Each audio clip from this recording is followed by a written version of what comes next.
Hi viewers, welcome to our channel. ప్రస్తుతం మనతో పాటు దాము బాలాజీ గారు సీనియర్ జర్నలిస్ట్ ఉన్నారు. వారితో ఒకసారి మాట్లాడదాం. సార్ నమస్కారం. సార్ నమస్తే.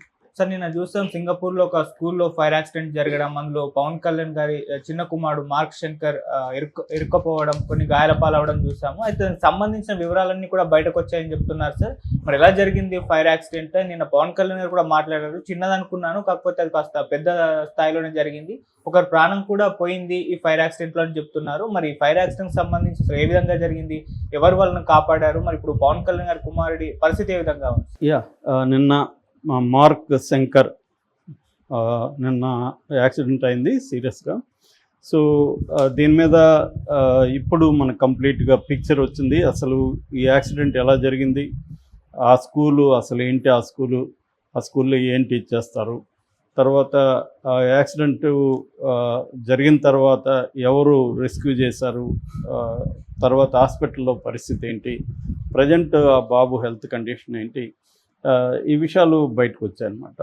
సో అవి మనం చెప్పుకుందాం. ఇది ఏంటంటే సింగపూర్లో సెంట్రల్ బిజినెస్ డిస్ట్రిక్ట్ అంటారు. అక్కడ రివర్ వ్యాలీ రోడ్ అనే ఒక రోడ్డు ఉంటుంది. అందులో ఒక షాప్ హౌస్ అంటారు దాన్ని. షాప్ హౌస్ అంటే మన కమర్షియల్ కాంప్లెక్స్ లాగా అక్కడ సింగపూర్లో షాప్ హౌస్ అంటారు. అంటే ఆ బిల్డింగ్లో రకరకాల వ్యాపారాలు జరుగుతుంటాయి, ఆఫీసులు ఉంటాయి. అందులో వీళ్ళు ఈ స్కూల్ పేరు టొమాటో కుకింగ్ స్కూల్. ఇది రెగ్యులర్ స్కూల్ కాదు. ఇదేంటంటే ఎన్హాన్స్డ్ స్కిల్స్ని నేర్పిస్తారు, కుకింగ్లో కావచ్చు లేకపోతే మిగతా విషయాల్లో. ప్రధానంగా అయితే కుకింగ్ అనమాట. కుకింగ్లో ఇది ఒక ఎన్హాన్స్డ్, ఇది 5 నుంచి 12 ఏళ్ల పిల్లలకు మాత్రమే ఇక్కడ నేర్పిస్తారు. ఈ బాబు వయసు దాదాపు 8 ఏళ్ళు, మార్క్ వయసు. సో ఈ బాబును కూడా అక్కడ చేర్చారు. అక్కడెందుకు, సింగపూర్లో ఎందుకు అసలు వీళ్ళు ఉన్నారు అన్న దానికి చెప్తున్న సమాధానం ఏంటంటే, ఈమె అన్నాలెజ్నోవా అక్కడ నేషనల్ యూనివర్సిటీ, సింగపూర్ నేషనల్ యూనివర్సిటీలో ఎంఏ కంప్లీట్ చేసింది. లాస్ట్ ఇయర్ ఆమెకి కాన్వకేషన్ కూడా జరిగింది. దానికి పవన్ కళ్యాణ్ కూడా వెళ్ళాడు, దాని ఫోటో కూడా షేర్ చేశారు. సో ఆమె అక్కడ స్టడీస్ చేస్తుంది సింగపూర్లో. దానికోసం అదొక యాంగిల్. రెండో యాంగిల్, అక్కడ బిజినెస్లు కూడా వీళ్ళకు ఉన్నాయని చెప్తున్నారు. అంటే ఈయన పెట్టుబడులన్నీ కూడా ఆమె మేనేజ్ చేస్తుంది అబ్రాడ్లో. ఓవర్సీస్ ఇన్వెస్ట్మెంట్లంతా కూడా ఆమె చూసుకుంటుంది. సో అలాగే సింగపూర్లో కూడా వీళ్ళకి అంటే రకరకాల పుకార్లు వస్తున్నాయి, ఏది నిజమో కాదు తెలియదు. హోటల్స్ ఉన్నాయని రకరకాలుగా, మొత్తానికి ఆమెకి ఏదో వ్యాపారాలు కూడా అక్కడ ఉన్నట్టుగా అర్థమవుతుంది. సో ఆమె అక్కడే రెసిడెన్స్ ఉంటుంది. సో తను చదువుతుంది, అట్లాగే పిల్లల్ని కూడా అక్కడే చదివించుకుంటుంది. ఇప్పుడు ఏంటంటే ఇది ఒక సమ్మర్ క్యాంప్ లాంటిది. దీనికి ఈ బాబుని అక్కడ చేర్చారు. ఇది సెకండ్ అండ్ థర్డ్, మొత్తం 3 ఫ్లోర్లు అనమాట. ఇది సెకండ్ అండ్ థర్డ్ ఫ్లోర్లో ఈ స్కూలు నడుపుతారు. సో దీంట్లో మొన్న 9:45 గంటలకి ఈ మంటలు స్టార్ట్ అయినట్టు చెబుతున్నారు. ఇంకా మంటలు స్టార్ట్ అవ్వడానికి ప్రధాన కారణం ఏంటనేది ఫోరెన్సిక్ డిపార్ట్మెంట్ ఇంకా ఫైనల్గా రిపోర్ట్ ఇవ్వలేదు. పాజిబుల్ కారణాలు 2 అని చెప్తున్నారు. ఒకటి, కుకింగ్కి ఉపయోగించే గ్యాస్లో ప్రాబ్లం వచ్చింది, దానివల్ల అది మంటలు వ్యాపించాయి అన్నది ఒకటి. 2, అక్కడ ఎలక్ట్రికల్ సిస్టంలో ప్రాబ్లం వచ్చి షార్ట్ సర్క్యూట్ జరిగి అదైందనేది 2. నెక్స్ట్ ఆస్పెక్ట్ ఏంటంటే ఆ బిల్డింగ్లో కానీ ఈ ఫ్లోర్లలో కానీ సేఫ్టీ మెజర్స్, ఫైర్ వస్తే ఏం చేయాలి, సేఫ్టీ మెజర్స్ అనేవి పక్కాగా లేకుండానే పర్మిషన్ ఇచ్చారు.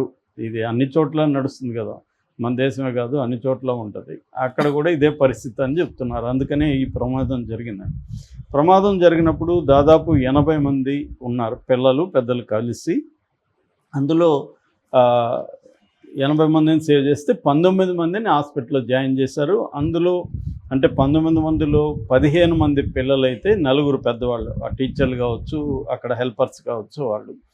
సో ఇందులో 10 సంవత్సరాల ఒక పాప చనిపోయింది. అంటే వీళ్ళకి పిల్లలు కాబట్టి వీళ్ళు భయాందోళనకు గురయ్యారు.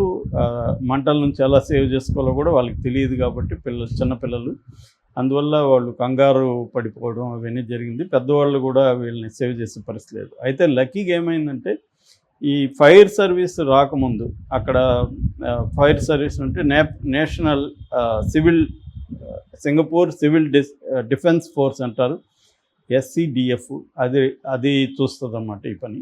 అది రాకముందే అక్కడ దగ్గరలో ఒక బిల్డింగ్ కన్స్ట్రక్షన్ జరుగుతుంది. ఆ వర్కర్స్ వాళ్ళ దగ్గర కొంత పనిముట్లు ఉన్నాయి, అంటే ల్యాడర్ ఉంది, స్కాఫోల్డింగ్ ఉంది. దాంతో వాళ్ళు వచ్చేసి స్కాఫోల్డింగ్ని ల్యాడర్ని ఉపయోగించి వాళ్ళు పైకి ఎక్కేసి వాళ్ళు సేవ్ చేశారు. నిజానికి వాళ్ళు కానీ సేవ్ చేయకపోయింటే మిగతా పిల్లలు కూడా డేంజర్లో పడి ఉండే అవకాశం ఉంది. అందుకనే పవన్ కళ్యాణ్ కూడా ఆ భవన నిర్మాణ కార్మికులకి కృతజ్ఞతలని చెప్పాడు. అది సేవ్ అయిందనమాట ప్రాణాలు. లేకపోతే చాలా వాళ్ళు దాదాపు 19 మందిని వాళ్ళు సేవ్ చేసినట్టుగా చెప్తున్నారు. ఈ లోపల ఈ సివిల్ డిఫెన్స్ డిపార్ట్మెంట్ వచ్చారు. వాళ్ళు వచ్చి మొత్తం కంబైన్డ్ ప్లాట్ఫామ్ ల్యాడర్ని తీసుకొచ్చారు. మొత్తం 3 వాటర్ జెట్స్ని ఉపయోగించారు. దాదాపు 30 మినిట్స్ రెస్క్యూ ఆపరేషన్ జరిగింది. 30 మినిట్స్లో వాళ్ళని చేశారు. సో వాళ్ళని దగ్గరున్న ఒక సివిల్ హాస్పిటల్కి అయితే తీసుకెళ్లారు. ఫస్ట్ ఎయిడ్ చేశారు. కాలిన గాయాలని పెయిన్ మేనేజ్మెంటు, కాలిన గాయాలకి ట్రీట్ చేయడం అది ఫస్ట్ చేశారు. ఈ బాబుకైతే మార్క్ అయితే కాళ్ళు చేతులు కాలినట్టుగా చెప్తున్నారు. దాని అన్నిటికంటే కూడా ఇబ్బంది కలిగించే విషయం ఏంటంటే ఈ పొగ ఊపిరితిత్తుల్లోకి వెళ్ళిపోయింది. సో అది మోర్ డేంజర్ అన్నమాట. కాలిన గాయాలంటే మరీ డేంజరస్ కావు, కొంత టైం పడుతుంది, అది మెల్లగా హీల్ అవుతుంది. కానీ ఈ లోపల లంగ్స్లకి ఈ ఎయిర్ పైప్స్ ఉంటాయి కదా, వాటిలోకి వెళ్ళిపోయింది అనమాట.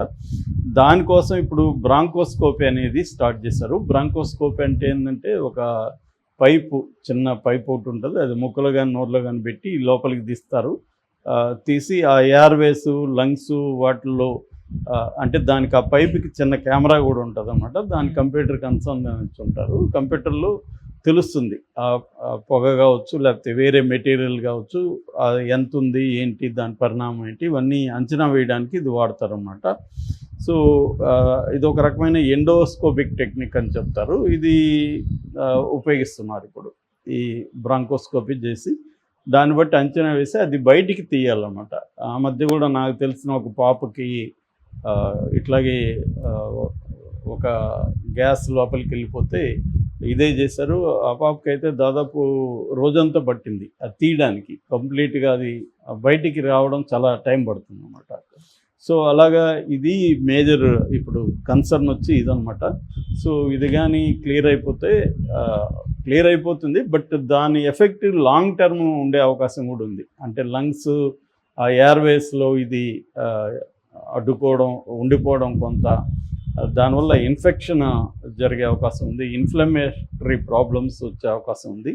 అదే ఇప్పుడు పవన్ కళ్యాణ్ కూడా టెన్షన్ పడుతున్నట్టుగా నిన్న ఆయన మాటల్లో కూడా అర్థమైంది. నేను ఫస్ట్ చిన్న ప్రాబ్లం అనుకున్నాను, తర్వాత నాకు అర్థమైంది సివియారిటీ అనేది ఆయన చెప్పారు. ఈ లోపల అయితే మన మొత్తం ఇండియాలో అనేక పార్టీల లీడర్లు కూడా దీని పట్ల స్పందించారు. మోడీ ఇమీడియట్గా సింగపూర్లో ఉండే ఇండియన్ హై కమిషన్ అలర్ట్ చేశారు. అక్కడ అలర్ట్ చేసి హాస్పిటల్లో పవన్ కళ్యాణ్ వాళ్ళ అబ్బాయికి మంచి ట్రీట్మెంట్ అన్న విధంగా అక్కడ మానిటర్ చేయమని చెప్పారు. ఇమీడియట్గా వాళ్ళు అక్కడ గవర్నమెంట్ ఆఫీసర్స్ని, సింగపూర్ గవర్నమెంట్ ఆఫీసర్స్ని, ఏంటంటే మామూలుగా ఇదేదో స్కూల్లో చిన్న యాక్సిడెంట్ జరిగింది అనేసి మిగతా గవర్నమెంట్స్ పట్టించుకోవు కాబట్టి సో హై కమిషన్ అలర్ట్ చేసి మోడీ చేశాడు. దాని తర్వాత పవన్ కళ్యాణ్కి కూడా ధైర్యం చెప్పడం జరిగింది. అట్లాగే ఇంకా చంద్రబాబు, లోకేష్, ఈవెన్ జగన్ అందరూ కూడా షాక్ అవుతున్నారు. జగన్ ఇలా రియాక్ట్ అవ్వడం, పవన్ కళ్యాణ్ గారు అని సంబోధించడం, దాని పట్ల కూడా అంటే జగన్లో కూడా మార్పు వస్తుందా అన్నట్టుగా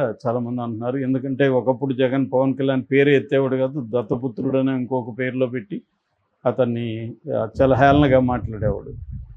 కానీ ఫస్ట్ టైము చాలా వేగంగా స్పందించాడు. అట్లాగే మిగతా పార్టీల వాళ్ళు కూడా ఇక్కడ ముఖ్యమంత్రి రేవంత్ రెడ్డి గారిని అందరూ స్పందించారు. ఏదేమైనా ఈ బాబుకి అయితే కొంత టైం అయితే పడుతుంది. ఒకటేంటంటే అవుట్ ఆఫ్ డేంజరు, బాబే కాదు మిగతా పిల్లలు కూడా అవుట్ ఆఫ్ ది డేంజరు. దాని తర్వాత దీని మీద అక్కడ ఎంక్వైరీ కూడా వేసే అవకాశం ఉంది. ఎందుకంటే పవన్ కళ్యాణ్ వాళ్ళ అబ్బాయి ఇక్కడ ఉన్నాడు కాబట్టి మన హై కమిషన్ కూడా దీని మీద ఎంక్వైరీ చేసి రిపోర్ట్ అడుగుతుంది. సో ఇండియన్ గవర్నమెంట్ కూడా దీని మీద ఒక శ్రద్ధ పెట్టే అవకాశం ఉంది, ఎందుకు ఎలా జరిగింది అనేది. అట్లాగే కొంతమందికి ఆశ్చర్యం ఏంటంటే పవన్ కళ్యాణ్ లాంటి వాళ్ళ మల్టీమిలియన్ ఇది డిప్యూటీ సీఎం వీళ్ళ అబ్బాయిని ఇటువంటి ఒక దాని ఏమంటారు షాప్ హౌస్ అంటారు, షాప్ హౌస్లో ఒక చిన్న స్కూల్లో ఎందుకు చేర్చారు, అంటే సేఫ్టీ మెథడ్స్ ఏమీ లేకుండా అది మెయిన్ రోడ్లోనే ఉంది. చూస్తే కూడా అది నిన్నంతా వీడియో కూడా బయటకు వచ్చింది. సో అనేది కూడా ఒక చాలామందికి డౌటు. సో కొంత ఏమైనా నెగ్లిజెన్స్ జరిగిందా బాబుని అక్కడ పెట్టడం అనేది కూడా ఇప్పుడు చాలామందికి వస్తున్న డౌట్లు. చిరంజీవి, సురేఖ వీళ్ళందరూ కూడా